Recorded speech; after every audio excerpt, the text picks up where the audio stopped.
I am Jackie. Welcome to another episode of How Ready is the World for the Next Big Disaster? That's a question we all need to ponder. The global state of disaster resilience is a topic that requires our collective attention. In an era marked by the constant threat of natural hazards as diverse as earthquakes, floods, and wildfires, the need for preparedness has never been more crucial. Around the globe, countries face a myriad of disaster risks.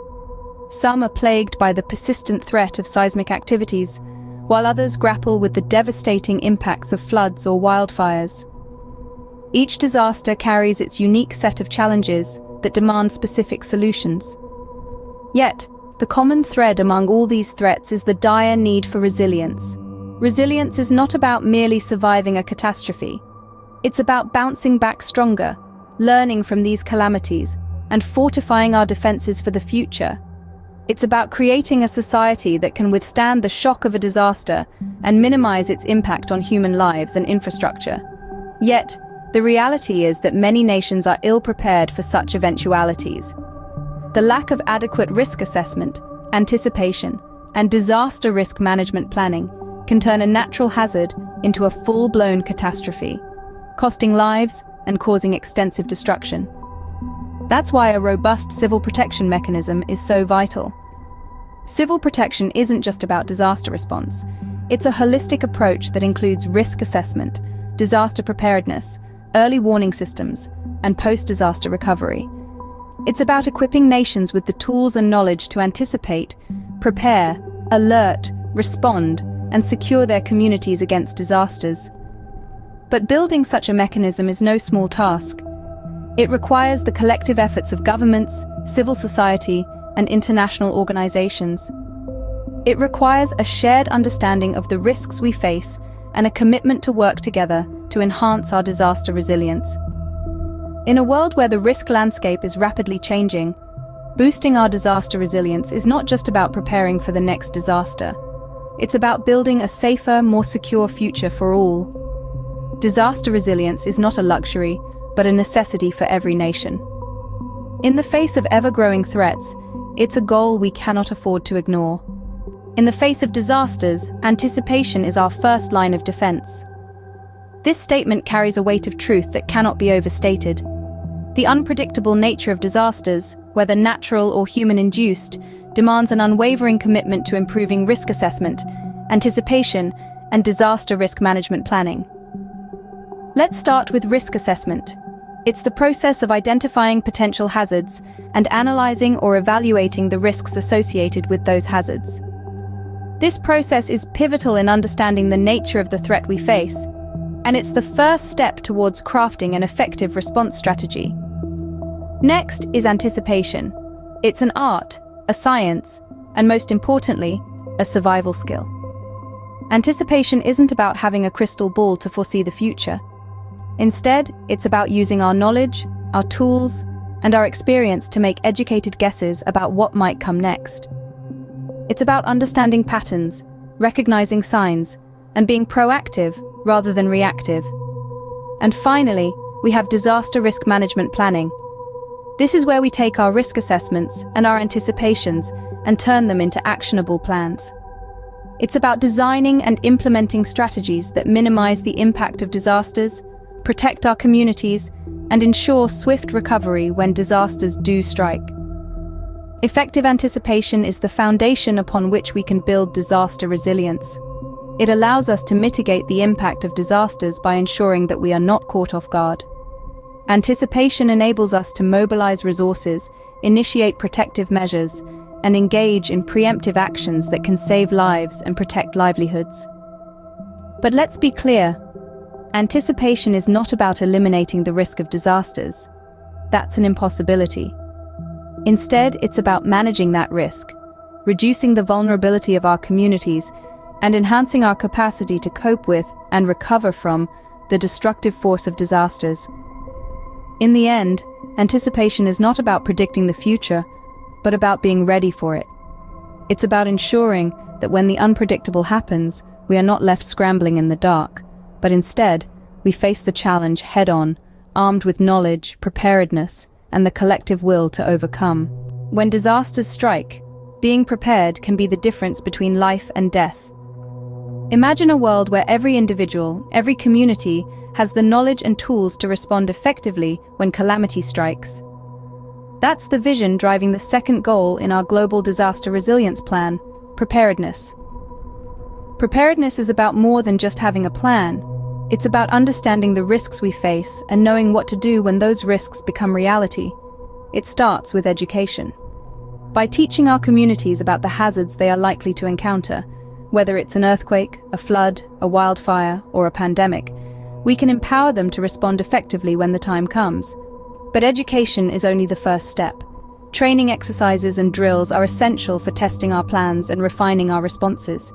These activities help us identify gaps in our preparedness and provide opportunities for improvement. They also help to instill a sense of confidence and competence in our communities, reducing panic and chaos when disaster strikes. Moreover, preparedness extends beyond the individual level. It involves the coordination of community resources, the establishment of emergency response teams, and the development of evacuation plans. By working together, we can build a network of support that can spring into action in the face of adversity. Preparedness also means building infrastructure that can withstand the forces of nature. Strengthening our buildings, roads, and bridges against the threats of earthquakes, floods, and wildfires not only protects our communities, but also ensures that essential services can continue to operate during a crisis. Lastly, preparedness is about continual learning and adaptation. As our world changes, so too do the risks we face. By staying informed about the latest research and developments in disaster management, we can ensure that our plans and strategies evolve to meet the challenges of tomorrow. Preparedness is not just about survival, but also about resilience. It's about emerging from the aftermath of a disaster stronger and more united as a community. It's about turning the trials of today into the triumphs of tomorrow. So let's prepare today for a safer, more resilient world. When every second counts, early warning and quick response can save lives. In a world brimming with uncertainties, from earthquakes to wildfires, enhancing our ability to alert and respond to crises becomes paramount. The first goal, enhancing early warning, revolves around the development and deployment of sophisticated systems capable of detecting potential threats. These systems, often powered by cutting-edge technology, allow us to identify hazards before they escalate into full-blown disasters. By gauging atmospheric conditions, geological shifts, or even unusual disease patterns, they provide us with a crucial head start, a chance to brace ourselves for what's coming. However, it's not enough to merely detect a threat. We need to effectively communicate this information to those at risk. This is where efficient communication systems come into play. From mass text alerts and emergency broadcasts to social media notifications, these systems ensure that warnings reach as many people as possible as quickly as possible. These messages not only inform individuals about the impending danger, but also guide them on what actions to take for their safety. The second goal focuses on strengthening the civil protection mechanism's response capacity. This involves bolstering our ability to react swiftly and decisively once a disaster strikes. Rapid response teams play an essential role in this regard. These highly trained individuals are equipped to navigate the chaos and devastation, providing immediate relief and support. They rescue trapped victims, administer first aid, distribute essential supplies, and initiate recovery efforts. But response isn't just about immediate action. It's a long-term commitment. It's about rebuilding homes, restoring livelihoods, and healing communities. It's about learning from each disaster and improving our strategies, so we're better prepared for the next one. In essence, the goals of enhancing early warning and response capacity are intertwined, each playing a significant role in disaster management. They are our first line of defense, a testament to our collective resilience in the face of adversity. In the face of disasters, time is of the essence. By harnessing the power of early warning systems and strengthening our response capacity, we can ensure that when the next disaster strikes, we won't just be ready. We'll be prepared to act swiftly and effectively, saving lives and safeguarding our future. In a world where disasters are a reality, a robust civil protection system is our shield. A robust civil protection system is a beacon of hope in the face of adversity. It is the cornerstone of a secure future. a lifeline that safeguards humanity from the destructive power of disasters. It's not just about surviving or recovering from calamities, it's about thriving and building a world resilient enough to withstand them. Let's delve into the essence of ensuring such a system. The goal here is not just to react to disasters, but to actively shape our response in a way that minimizes their impact. It is about strengthening our defenses, learning from past experiences, and proactively preparing for what lies ahead. This means investing in infrastructure that can withstand the forces of nature, implementing effective risk management strategies, and creating a society that is aware of and ready for potential risks. A strong civil protection system is like a well-oiled machine, with each component playing a crucial role in the overall mechanism.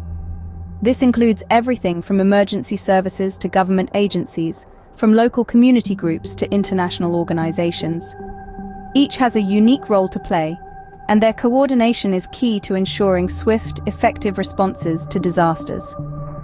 Such a system also plays a pivotal role in recovery. It ensures that the affected communities have the resources and support they need to bounce back. It's not just about rebuilding what was lost, but about building back better, creating structures and systems that are more resilient than before.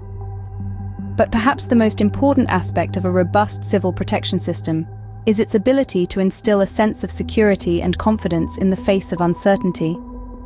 Knowing that there is a system in place, ready to spring into action at a moment's notice, can make all the difference in the world. It gives people the courage to carry on, to face the future with hope and determination. Securing our future is not just about recovering from disasters, but about building a world that can withstand them. We must remember that the strength of our civil protection system is a reflection of our commitment to a safer, secure, and resilient future for all. In the battle against disasters, unity is our greatest weapon. Harnessing this unity, we have identified 5 universal goals that we believe are key to bolstering our global disaster resilience. Each goal plays a crucial role in our collective response to the challenges posed by natural hazards and emergencies. Our first goal is anticipation. By improving our risk assessment capabilities and disaster management planning, we can better predict and prepare for potential threats.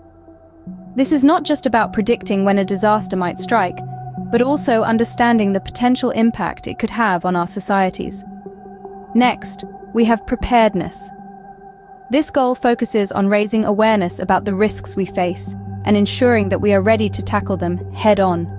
From individuals to entire nations, everyone has a role to play in preparing for the unavoidable. Our third goal is alert. To minimize the damage caused by disasters, we need to be able to react swiftly and efficiently.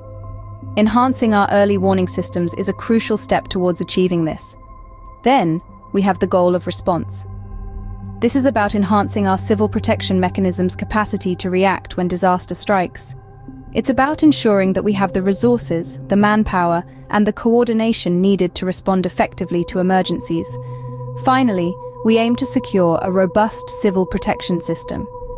This goal emphasizes the need for strong, reliable systems that can withstand the pressures of major disasters and emergencies. But these goals cannot be achieved in isolation. They require global cooperation and intergovernmental coordination. Only by working together can we hope to create a more disaster-resilient world. From the shared knowledge and resources to the collective response in the face of adversity, the power of global cooperation is undeniable. It's the key to turning our disaster resilience goals into reality. The challenges we face are immense, but so too is our potential to overcome them. We have the tools, the knowledge, and the collective will to make our world more resilient. Together, we can build a world that is not just prepared for disasters, but resilient to them. Don't forget to subscribe, like, comment, and share. See you on the next one.